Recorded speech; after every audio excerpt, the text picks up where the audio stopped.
to pray for those people before you go invite them. And then, if the opportunity is there again, you might even just check. Maybe they give you an excuse, I don't know what's going on, or we'll think about it, or whatever. Pray again a couple of days and come back to them again, and hey, just wanted to check in with you. I really feel like this is going to be a great Easter at our church, and I hate for you to miss it. Really love for you to be able to come and just experience a wonderful church service on Easter. But just stay with them and keep praying. I remember when I went to India, and we went on a mission trip. We went into this village, and we saw God do some amazing healings. He literally opened the eyes of two blind ladies. The whole village ended up turning to Christ, and a church was started in one day. 50 or 60 people turned to Christ, and a church was started in a village that had never seen Christianity before. And I remember it was amazing. So some of the other students that were there in this mission trip were asking, what's the secret? Is the secret, to go? You just go to as many cities as you can, and whatever. And he said, no. What I do is I spend a week in prayer, praying for that village, I get where God wants me to go, and I spend the next week and every day praying over that city for fruit to happen, bearing fruit, calling forth, breaking of the things that are holding people back, calling forth the angels to come and keep the demonic realm, from people so that they can freely hear the gospel. And so then when I go in the spirit realm, they're already prepared, they're ready. And man, that's good. We need to do more of that. Most of the time we do neither, right? We neither go nor pray. So this time we're going to do both. We're going to pray and we're going to go. Okay. Also, when we share how are y'all doing it? When you share about our church, what are you saying about our church to prepare them? Because obviously we're not an Avenue, we're not a First Baptist. What are y'all saying to them to kind of prepare them for the experience here? Because we want to give them an accurate depiction. We don't want to give them expectations that it's huge and then be like, whoa, this is really small. Or, that it's, they might have in their minds, hymns. And so they come to church and they're like, whoa, this is loud and drums, Anyway. Most of people ask, they're like, well, what kind of church is it? I just say it's really small. I said, but it feels like family. And one of the officers that I was talking to at school, he's like, well, what kind of music? And I said, it's like contemporary. We have a band on the stage. And he's like, that's really cool. So, there's people interested. It's just getting them past interested is what really it comes down to. But a lot of the ladies I work with are Hispanic. So, the one that I'm trying to get, she's a single mom, and she's just real resistant. She's like, no, I think she's paranoid, or I don't know how to put it, but she's just, no, nobody likes me. I'm just, nobody, she just has that personality, and her daughter is similar. She comes through the line, just every day is a bad day. And so I'm just, I think it would be good to get them here, but it's just getting past, feeling like nobody wants them. So. They got the Eeyore complex. Yeah, and more so. It's really sad. I couldn't imagine living like that, and that's why I'm desperate to get her here, but you can't force it either. So just like it's small, it's not overwhelming, but I don't know if that scares her too. So Right. Because then and so you that's have something to. you can say, right? Yeah. We have to tell them it's small, maybe not really small, but small. But we also say, I love how you back that up, but we feel like it's like family, That's what I was about to say. Yeah. I just share the family atmosphere, take you how you are. We don't, that's not important. The important thing is that we want to fellowship with you. Yeah. And that's what I concentrate on with this guy, Jose, at work. He started harassing me about church, and so I started talking to him about it, because I'm the old man and he's the kid. And we kind of josh each other about that. But we've gotten into some spiritual discussions too, and so I've started inviting him. And I would share that it's kind of a family. He was in the Marines, and he quit going to church when he left home to join the Marines. And but he was raised Catholic, basically, so he's not sure what to expect. Right. It seems like the Catholics and those with high structure have a harder time with non-structure and freedom. And there's a lot of spouses that are one way, and then the other spouse is so that's always a challenge. But I came out of high church. I came out of Lutheran church, so I have no difficulty relating to that Mhm. Yeah. culture and coming out of that culture. Yeah. So that gives us some things to talk about. So it's been Good. really interesting. What are some other things that y'all see? We talk about the kids. Good, I was gonna bring that, good. I mean, I just talk about how our kids, you know, This we're is, so excited all day long for the church all week. Are we going to church today? Is it time to go to church? So, if the kids feel at home, or like at home. That's cool. It's fun to hear Josiah starting to do that too. He's like, are we going to church Is today? it time for church? We set up Oh, my stuff kids, this morning. grandkids start asking me on Friday, is it church tomorrow? Yeah, Tyler this morning did that. He said, what day is it? We said Sunday. He said, church day? I love it. God. I was in the nursery with the littles this morning for a little bit, and Alyssa asked one of the kids, I think it was one of your kids, if she would help her clean up after everything was over, after the thing was done. If you help me clean up, I'll give you Bible bucks. And Josiah said, I cleaned up Bible bucks. I was like, It was my kids that helped her Yeah. this morning. I was like, that's so cool. That he is didn't cool. really mean he wanted to clean 4 Bibles, he's just gonna clean the I Bible cleaned books. up in my pocket. Yeah, talking about worship, helping them to know that we're contemporary, that's a great way to put it. Let them know that we are a small church that's like family, that our kids ministry, that we've completely renovated our wing. It's good for them to hear the words like church plant. You know, we've been around for about a year or two and started with just a few, and the Lord just keeps adding to our number. So they kind of get the picture that, oh, it was a small thing, now it's not as small, and just trying to build that sense of what to expect. You might tell them about, you know, we have cafe in the morning, and everybody comes in, and we have, you know, we hang out and eat and have coffee and donuts and whatever. Yeah. Well, one thing, and depending on who it is, if I know where they're coming from, Mhm. I always tell them, we have a pastor who preaches from the Bible. Mm, He preaches the Word of God and makes it relevant for today. good. And so, because that was important to me when I'm looking for a church. Absolutely. You know, I don't want any of this new age or any of that, you know, Mhm. preaching about the latest fad. Yeah, there's plenty that do. That's right. That's right. Yeah. Jake. Well, you know, back in the day, everybody used to carry pictures in their wallet, Mhm. and you start talking about your family, so somebody pull out their wallet and start showing you pictures. But nowadays, everybody does that on their phone. I mean, it wouldn't hurt to have a couple pictures of the church in your phone and just say, hey, you know, this is what it looks like right here.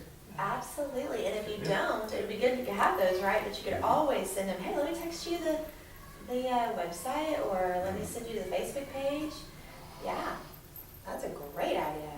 Because if you're proud of your family, you keep pictures in there and You show do. people. Yeah, and then the last thing I felt like we need to really zero in on is not only just giving them an expectation about the church, what should they expect, but putting the twist on it. What do you love about your church?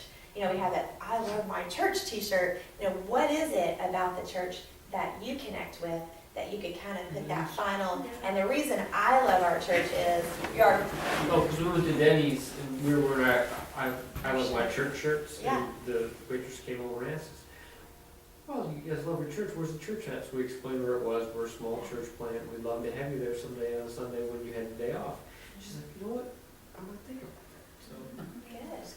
And being able to say why you love your Lady, church. we invited her too. So, oh, have you? Oh, you're, she's kind of brisk, like Yeah, she's. she's Yeah. very to the point. She's Yeah. very Like much to Tyler. the point. Yeah. So it didn't really bother us, but Right. she is a BS very good. But she hung around the table and talked to us. Oh, yeah, for a she likes to while. talk. Yeah, she doesn't Yeah. talk. So we may see her one day. Good, yeah. Being able to say why you love something will stick with somebody. Like, well, they really love it because their kids feel like it's home. They really love it because it feels like family. And it's not all the hype, you know. It's not like they get lost in the crowd. And, you know, those things that we've already said. We've already said on the whiteboard. You know, why does Life Point need to exist? Those are the things we need to be letting them hear us say. Yeah. That's why a lot of people don't come to church too, is because the kids don't like it. They throw fits and True. complain all the Yeah, time. nobody Yeah, wants the to. kids are excited about going, man, that's, it makes getting to church a little easier. Yeah. That's good. All right, let's see where we're at here. Already excited. All right, I wanted to talk about first impressions and follow-up, and I guess we'll need to move follow-up a little bit more so to next week. But first impressions, if you guys would, let's just go outside for a minute. I'm listening, y'all are rolling. I remember us walking up to churches before, we're like, is that the Is that where we right go? door? Or Is do we go that the back? right door? Should we go in the back? Is it okay to, you know? Yeah, here, let's- Well, the first time Yeah. first time we came here, the only reason we walked in was because JT was standing out front and he shook our hand, and then we came right after that, and it was just a huge welcome, like we felt very welcome when we came here. And then we filtered into the sanctuary, so it was very nice and intimate. All right, guys. Great night tonight Be to. all right. She's a She cute. will be. Great night tonight as we talk about outreach and getting people here. This is the next step is our first impressions. That includes our facility. One of the things I wanted to bring up and kind of ask tonight. We're in the process of taking kind of those spiritual gifts and forming teams. We have a plan for that. We're going to be kind of breaking that down a little bit more next week. And Joyce is going to do some stuff we didn't have time for today to kind of get that allotted and looking good. We'll probably be talking to some of you this week in regards to some roles too. But in regards to outside with first impressions, it's the easy part is the stations. It's who's going to be outside, who's going to be at the doors, who's going to be at the wall, who's going to be doing the check-in and the sanctuary, who's going to be kind of the walk around, connect with people. But one of the things that would be really great to have is, like for instance, we spent all this time weeding on Saturday, yesterday, and we still got a little bit more to do out front to get that part finished right here by the cross. It'd be great if we had a rotation of a couple of guys that could come just once a month and spray with weed killer. Anything that's starting to show up in the sand out there in the volleyball court, be careful where the real sensitive vegetation is, but just pull a little bit of the weeds. Just kind of, if we were to do that once a month, I think we could really keep it looking really nice. I am wanting to see if I can design somewhat of a makeshift irrigation system possibly this year. I know how to do that. The only thing I need is some help from a company of some sort to get part of it to go under the driveway so that we can get out by the sign. But even with just the irrigation, the water that we have out and right in front of the church, which is a spigot, we could do a very simple irrigation system and actually keep our sign looking really nice. Every year we put plants out there and we usually keep like one of them. Some of them have been established for a long time, but we moved a few of them around to make it look nice this time. And if they're not watered, they're going to die. So, but would some of you be up to as far as the spraying for the volleyball court, kind of keeping the weeds down? Is there any of you that be interested in? I'm just seriously like once a month. We're talking if we can have someone who can administrate that and say, hey, Jake, you're on this month. You're on. So Brad, Donnie, Jake, I'll be on it. See, there we go. We got like the whole half the year covered. Right? Yeah, let's just get a schedule that everybody has access to, and we can see it anytime, and then that way it's clear. And by the way, there is a couple of sprayers in the shed. So if you don't have one, that's how it's. And I've got some herbicide that'll kill anything. I'm listening, y'all are rolling. I remember us walking up to churches before, we're like, is that the Is that where we right go? door? Or Is do we go that the back? right door? Should we go in the back? Is it okay to, Yeah, here, let's- Well, the first Yeah. time we came here, the only reason we walked in was because JT was standing out front and he shook our hand, and then we came right after that, and it was just a huge welcome, like we felt very welcome when we came here. And then we filtered into the sanctuary, so it was very nice and intimate. All right, guys. Great night tonight Be to. all right. She's a She cute. will be. Great night tonight as we talk about outreach and getting people here. This is the next step is our first impressions. That includes our facility. One of the things I wanted to bring up and kind of ask tonight. We're in the process of taking kind of those spiritual gifts and forming teams. We have a plan for that. We're going to be kind of breaking that down a little bit more next week. And Joyce is going to do some stuff we didn't have time for today to kind of get that allotted and looking good. We'll probably be talking to some of you this week in regards to some roles too. But in regards to outside with first impressions, it's the easy part is the stations. It's who's going to be outside, who's going to be at the doors, who's going to be at the wall, who's going to be doing the check-in and the sanctuary, who's going to be kind of the walk around, connect with people.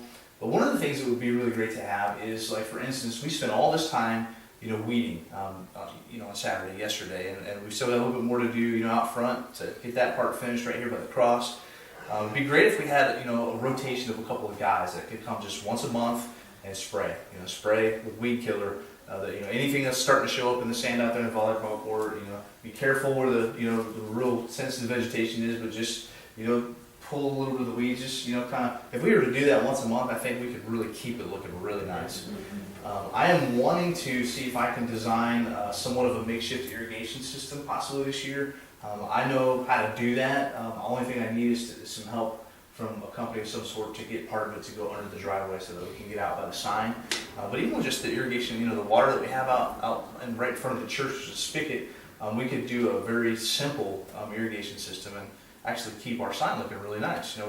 Every year we put plants out there and we usually keep like one of them. Some of them have been established for a long time, but we moved a few of them around to make it look nice this time. And if they're not watered, they're going to die. So, but would some of you be up to as far as the spraying for the volleyball court, kind of keeping the weeds down? Is there any of you that be interested in? I'm just seriously like once a month. We're talking if we can have someone who can administrate that and say, hey, Jake, you're on this month. You're on. So Brad, Donnie, Jake, I'll be on it.